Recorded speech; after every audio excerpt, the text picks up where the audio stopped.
أعوذ بالله من الشيطان الرجيم. بسم الله الرحمن الرحيم. هل أتى على الإنسان حين من الدهر لم يكن شيئا مذكورا إنا خلقنا الإنسان من نطفة أمشاج نبتليه فجعلناه سميعا بصيرا إنا هديناه السبيل إما شاكرا وإما كفورا إنا أعتدنا للكافرين سلاسل وأغلالا وسعيرا إن الأبرار يشربون من كأس كان مزاجها كافورا عينا يشرب بها عباد الله يفجرونها تفجيرا يوفون بالنذر ويخافون يوما كان شره مستطيرا ويطعمون الطعام على حبه مسكينا ويتيما وأسيرا إنما نطعمكم لوجه الله لا نريد منكم جزاء ولا شكورا إنا نخاف من ربنا يوما عبوسا قمطريرا فوقاهم الله شر ذلك اليوم ولقاهم نضرة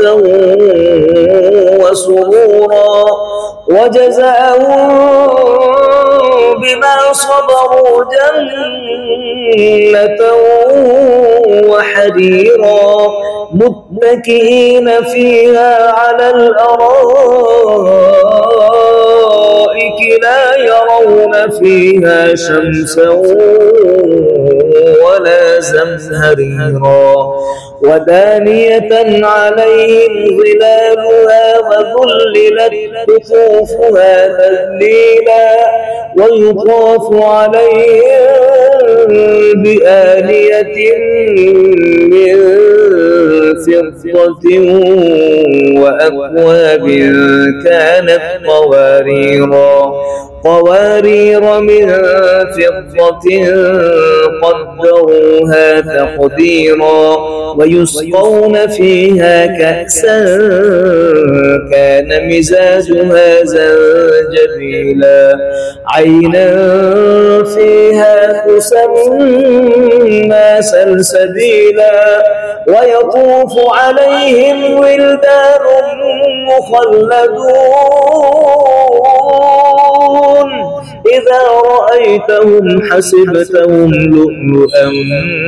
منثورا وإذا رأيت ثم رأيت نعيما وملكا كبيرا عاليهم ثياب سندس خضر واستبرق وحلوا أساور من فضة وسقاهم ربهم شرابا طهورا إن هذا كان لكم جزاء وكان سعيكم مشكورا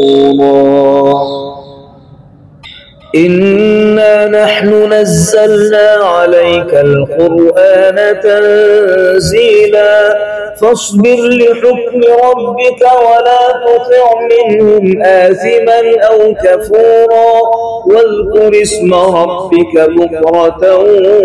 وأصيلا ومن الليل فاسجد له وسبحه ليلا طويلا إن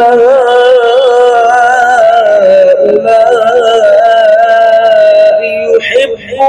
العاجلة ويذرون وراءهم يوما ثقيلا نحن خلقناهم وشددنا أسرهم وإذا شئنا بدلنا أمثالهم تبديلا إن هذه تذكرة فمن شاء اتخذ إلى ربه سبيلا وما تشاءون إلا أن يشاء الله إن الله كان عليما حكيما يدخل من يشاء في رحمته والظالمين أعد لهم عذابا أليما صدق الله العظيم.